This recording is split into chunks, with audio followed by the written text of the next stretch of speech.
Hello and thank you for joining us. This is Health Matters on Channels Television. I am Mary Alale Yusuf. The global case count for COVID-19 is now over 172 million people.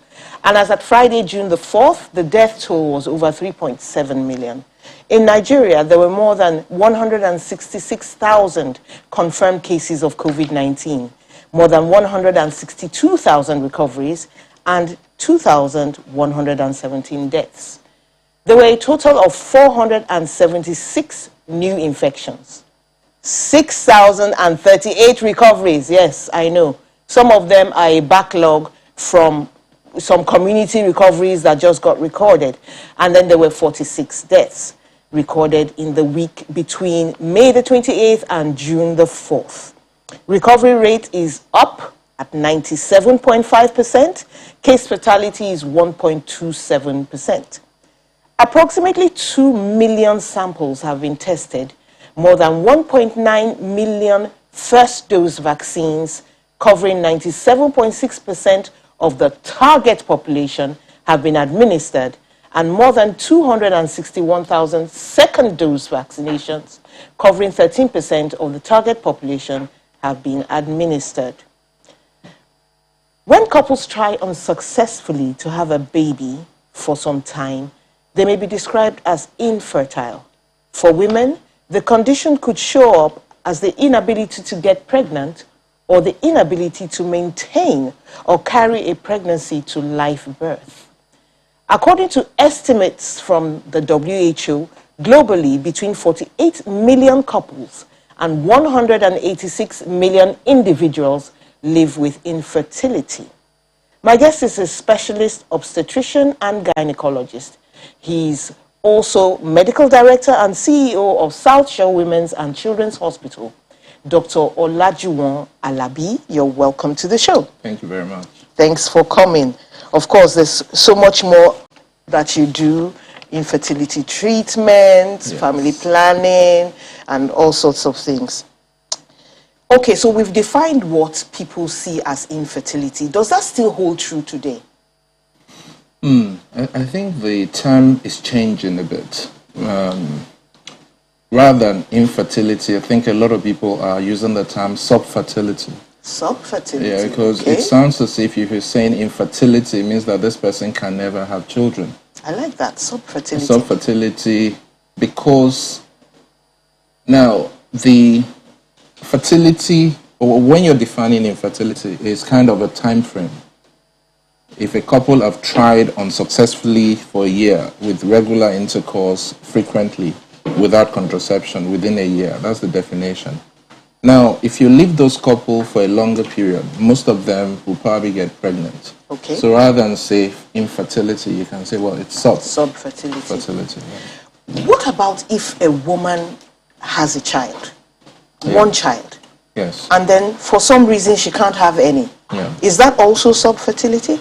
Well, yes. There are two types. I mean, in the definition of infertility or subfertility, there's the primary infertility and then there's the secondary. Primary means that the person has achieved a pregnancy before, and then the secondary subfertility, which means that, primary means that the person has never gotten had pregnant. a child. Okay. And then secondary means that they have gotten pregnant at some point. It might have become a child, or it might have had a miscarriage, or maybe they voluntarily terminated it, but that's a secondary. Interestingly, in Nigeria, according to a few studies, it seems to be more of secondary subfertility. In Nigeria? In Nigeria, yes. Okay, which means there's a chance there. Yeah, absolutely. It means that it might have been that something happened after they got pregnant, and it's kind of affected them. I think one of the major things that you look into fertility in this part of the world is things like sexually transmitted infection, okay, and how that was treated, and the consequence of an unwanted pregnancy and how that was treated. Okay. So those are the issues here. Okay, so apart from a woman not being able to have a child, is there any other way to detect if she has this subfertility problem? Well, I think so. The main thing is that, okay, so the trend we're seeing nowadays is that you might see young women that will come to the hospital and say, you know, doctor, I'm about to get married. Can you check me and make sure that there's no problem? But the general trend is that a couple will start living together, married, and then nothing happens, and they come to the hospital and say, oh, we've been living together for this long, it's never happened, or this hasn't happened. Is there something wrong? And that's where we come in and say, okay, let's run some tests.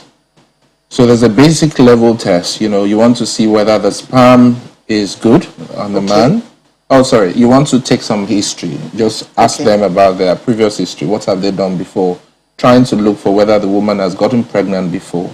Had an abortion? And had an abortion and stuff like that. Or whether she's had an infection that was treated. And then even with the man, find out whether he's had surgeries before, whether there were, whether he remember, or whether his parents told him whether he had an infection called mumps before and stuff like that. Okay. So I think it's trying to get that. Once you get the history, then you want to go to investigation, which are blood tests, see whether the woman is ovulating, and then look at a scan. And in this part of the world, we are very, very, our women are very prone to fibroids. Yes. So you want to see whether they have fibroids or whether these are fibroids that can affect fertility. Not all fibroids affect fertility. Then you want to look at things like, okay, do they have cyst? There's a particular condition that's not very common or not commonly discussed in Nigeria, which is quite a common cause of fertility issue, which is endometriosis. Where, you know, so those are the things you look for. And then you want to check whether the tube is open. Now, if you remember biology, what happens is that the ovary, which is next to the womb, releases an egg. And then the tube picks the egg, and the egg meets the sperm, and it becomes a pregnancy. That's right. But if the tube is damaged for any reason, whether it's infection, whether it's previous surgery, whether it's they've had STIs, then it becomes difficult for the egg to pass through. So the egg is forming but cannot meet the sperm. So those are the things you look for. Okay. And also, I mean, there's also been association of weight with fertility. I was about to ask you about risk factors. Yes. Because they say something like, if a woman is really short, it's difficult for her to get pregnant. Is that true? No, not at all. That's definitely not a risk. I mean, the risk factors are being overweight. I think that for some reason, when you're carrying a lot more weight than normal, it can slow you down. I mean, you will see that there are a lot of people that are overweight and get pregnant, but in some particular people, especially if it comes with some condition, some hormonal condition, I think in this part of the world as well, they use a word called hormonal imbalance. Yeah. In the real term of hormonal imbalance is a condition called polycystic ovarian syndrome. Oh, is that what that is? Yes, I think people just use it loosely. Okay, So- I thought that means many cysts. Well, yes, kind of. It means tiny cyst in the ovary, but it affects the way the ovary works. Okay. So it disturbs the hormonal balance of the body, and then the body doesn't ovulate regularly. And it also associated, it has some relationship with diabetes. So people have something called insulin resistance, and they also add on weight. And by doing that, it affects their ability to conceive. Is this polycystic ovarian syndrome? Is it treatable? Yeah. Can such a woman achieve a pregnancy? Absolutely. Okay. I think the main thing is for them to work with either a good family physician or a good gynecologist. Once it's recognized, it's actually one of the easiest to treat because you know that they're not ovulating regularly. They ovulate, but not regularly. And if you find that out, all you need to do is make them ovulate, and that's it. They get pregnant. I knew a person or two who had maybe not polycystic ovarian syndrome, but did not ovulate regularly. Yeah. I suppose that if a woman ovulates, then she's supposed to have a period every month. Yes. Okay, so this one got one every 3 months. Yes. So Does that mean it is polycystic ovarian syndrome? Most likely. Doesn't that come with a lot of weight gain? Not necessarily. I mean, there are different spectrum. So that's why it's called a syndrome. A syndrome can have so many kind of mix. You might have somebody who gains weight easily.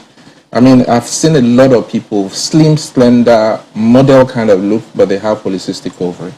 So it doesn't come with weight all the time. It can just, I think, so there are a few things that you have to select. If somebody comes to me, they're struggling to get pregnant, they are overweight, or they don't have a period, they have a period once every 3-4 months, and then I scan them and look for tiny cysts and I see it. So there are lots of criteria. You just have to pick 3 if you can find 3. And there's some blood tests you can also do. And if the blood test comes back showing that, then I think sometimes people don't want to be labeled as something. But sometimes if you find things, it's better to know that, okay, there's this issue. That's right. So that you can address it. I think it's half of solving the problem, absolutely, knowing it. Absolutely. And you also let them understand how their body is dealing with things. Because there's a lot of information out there to deal with issues like that. Are there lifestyle things that people do that make infertility, more possible, that, sort of invite it? Yeah. I mean, so if we go back to things like having multiple partners, having unprotected intercourse. Because that could increase the possibility of STIs. Absolutely. And then when he does that, they get pregnant or they have STIs. And then, so it's either STIs that one of the unfortunate things with STI in women is that sometimes it doesn't show itself. It just stay there and destroy things. So you might have this STI that's not showing. A few years down the line, you want to have kids. And then your doctor is saying, I think you had STI a long time. You can't believe it because, I didn't have symptoms. But we can see the sequelae. You can see the damage that the STI has done. So those are issues. So in that case, it's just very important that if a man has STI, he has to tell the girl. Or treat it before having intercourse, yeah. Okay. Or if there are 2 people in a relationship and the man whose STI shows up, the men are, their STI shows up. Unlike the women, that the STI doesn't show up. Absolutely, you're right. So if a man has STI and treats himself, I think it's ethical to tell the woman that he's been with that I think this has happened. You need to treat yourself. Can smoking or drinking stop a pregnancy from happening? So there have been a couple of research that looked at that and they noticed that. So interestingly, what they did was that some men were smoking, and while they're smoking, they actually got nicotine and put it close to sperm, and it shows that it damages sperm, kills the sperms. They saw it damaging. Yes, so I think smoking is a major cause of. We've not found any good thing about smoking, have we? The only good thing for smoking is that the people manufacturing it are making a lot of money. I think so. It causes cancer. It causes this. It causes that, and that's where we are. So smoking. So the other thing is alcohol as well. Alcohol has been shown to affect the quality of your eggs and also the quality of your sperm as well. Things that. So there seems men are creeping into this thing a lot. We have to do men sometimes soon. Yes, this program is for women. I think you can't do subfertility without talking about women about men. Because half of the problem is men. Wow. On that note, let's take a break. Yeah. We're going on a short break. Please stay with us. Welcome back. We're talking about subfertility in women, and the number to call is 0805 468 3514. It should be showing on your screen right now if you have a question for subfertility in women. I've been corrected. This is Health Matters on Channels Television. Doctor, people say, when a young lady gets her first cycle, her menarche, and then maybe it disappears for some months and everything. Her mother is up in arms. She's panicking. She takes the girl to the doctor and everything. And usually the doctor says, everything is fine. It's going to come back. Mm-hmm. But I want to know, is there any justification for this kind of behavior on the part of the mothers? Can they really tell if this girl is going to have problems having a baby? No, not really. I think that individuals are very different, and with the way our body reacts are very different. You might have people that start their menarche very early. There are people that are late. Some people, even when their period starts, it takes time for it to regulate. There's a lot of things that affect our period, even our body. Now, when a couple have a child, the child can reflect the mother and can reflect part of the family of the husband. So it depends, because you are the mother of a child doesn't mean that the child has to perform or have to go through everything you went through. There can be a bit of changes or variations based on the genes and stuff like that. So not necessarily. I mean, it's a good thing for the mom to worry about things and seek medical opinion, but it's also important for the medical person to allay their fear and make sure that they reassure them. Okay. But if there are things... Can I cut in there? Yeah. Adetoye is calling. Hello, Adetoye. I said my wife is pregnant for more than... my wife is on... I'm married for the more than period of couple of like 12 or 13 years ago. So my wife was able to achieve pregnancy. Hello? We can hear you. Just continue to speak, but make sure your TV is off. So I think I'm married for a period of 14 or 13 years ago.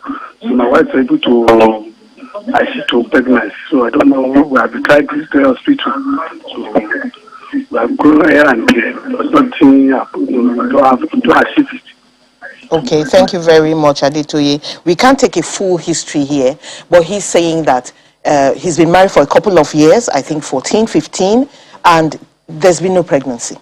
Well, so the question for me is that what have they done so far? If they live in Oshobo, there will be good hospitals in Oshobo. Even there will be a teaching hospital. I don't know which one should be close to Oshobo. Would it be Lautech or would it be University Obafemi Awolowo Ife? I don't know which one, but there will be extremely good hospitals close to them. I think one of the major issue that we see is that sometimes, maybe not in Lagos, but in the some part of Nigeria, people don't seek help very quickly. They feel that either because they are embarrassed, or whether they feel that they can they can put in a local effort and stuff like that. But 14 years is a long period. It's a long time. It's a very long period. And one of the challenges with that as well is that, assuming they got married, I don't know the age, assuming they got married at 26 years old, the woman is 26. If we add 14 to that 26, that's 40. 40. That means the quality of the eggs. There might be opportunity to intervene very early, but they've left it a bit late. So that the quality of the eggs now, if you want to assist them, you are struggling because the woman doesn't have maybe good eggs. As you know, biological clock. Yes. The quality of the egg reduces towards when you're 40. So please do go to a good hospital, teaching hospital, Adetoye. Philip is calling. Hello, Philip, are you there? I think we lost Philip, but you can try again. Now, explain this for me. Somebody told me she got married to somebody and they were not having any children. Yeah. Because of that, quarrels and all that stuff, and everybody went their way. Yes. They remarried. Yeah. And they both had children. Yeah. So it's very difficult to say because I want to believe that stress is now. So when couples are having difficult relationship, the first thing that is likely to happen is that the sexual relationship with them will disappear. And I'm sure there will be stress factors as well. I mean, there are some stress hormones that when it's released in your system can antagonize anything. Oh, that can stop a pregnancy from Absolutely, happening. Yeah. So, I mean, just like when you're going through stress, your period can shut down as well. That's true. So I think that now, but if we want to dig deeper, it will be interesting to know whether they were investigated and whether they were issued. I mean, I've heard so many times that a couple separates, the woman goes and get married to somebody else, and bang, she starts having children. Now, one of the social cultural problem in this part of the world is that men do not want to believe that they have issues. Barrenness is not used on a man. So a lot of men feel that because, you know, you're masculine, everything is, you have 24 packs. Sorry, can I pause you there? Because Biodun from Lagos is waiting. Hello, Biodun, what's your question? Yes, good afternoon. Good afternoon. I just want a further explanation on what the doctor was talking about regarding the menstrual cycle of a young girl. I have a 10-year-old. She shows traces of starting her period, and it was coming in trickles. We went to the doctor. The doctor said there's nothing wrong. Well, I just want, at what point should we get worried if it doesn't improve? That's my question. Very good, Biodun. Thank you so much. So let's do that. 10 years old. Yeah, so like I said, there's so many determinants of your menstrual period. I think for his daughter to start menstruating at 10-year-old, it means that she must have a sometime when you have bigger body. Okay. When you're you're endowed. Not necessarily endowed. You're bigger than your peers. Okay. In terms of, because period depends also on your BMI and stuff like that. So she might have a bigger BMI. So because most women or most girls will start menstruating about maybe 14, 15. But now it seems I think it's coming down. Yeah, that's what I'm saying. Know? It's coming down. I've seen 7. That's a bit unusual. That's a bit unusual. So what I would suggest to them is that I think they need to find a good gynecologist. I think it's probably normal, and I'm sure that with time it will regulate itself. There's something called adolescence gynecology, where somebody who deals with, not older women, deals with pediatric gynae problem. So, for example, I might be a fertility expert, but there are gynecologists that deal purely with adolescents and teenagers. But he is talking about how long he should wait before he starts to get worried. Well, I think that for the daughter to start menstruating at 10, that's probably normal. Now, whether he's worried that it's not regular, that I will not be concerned about that. Just give it time. It shouldn't at this age, because they're not likely to be ovulating, then a period might not be regular. Okay. So at some point, take Bosse. I'm sorry about that. People are really calling. Bosse Abeokuta, are you there? Yeah, good afternoon. Good afternoon. What's your question? I want to tell the doctor that I'm already married since 12 years ago, but I'm so pregnant and I'm still did a lot of tests, one or the other. I didn't see anything wrong with my womb. So what causes? I don't know.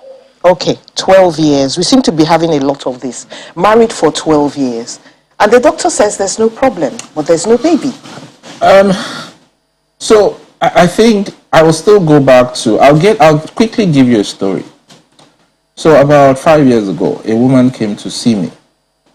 She has been trying to get pregnant for about 20 years. And then she was going for IVF. And then she came to see me for a procedure. So when I scanned her, I saw that there was something inside her womb. And then we put a camera inside the womb, and we saw that when she was a young woman, she had a termination, an evacuation. So when she was having that, the equipment they use broke inside her womb. Oh. And then it was there, and it was almost acting like a contraception. Yes. Now, the problem with me with that is that she has seen 3 people, medical doctor, over the years. And they didn't trace it. And they didn't trace that.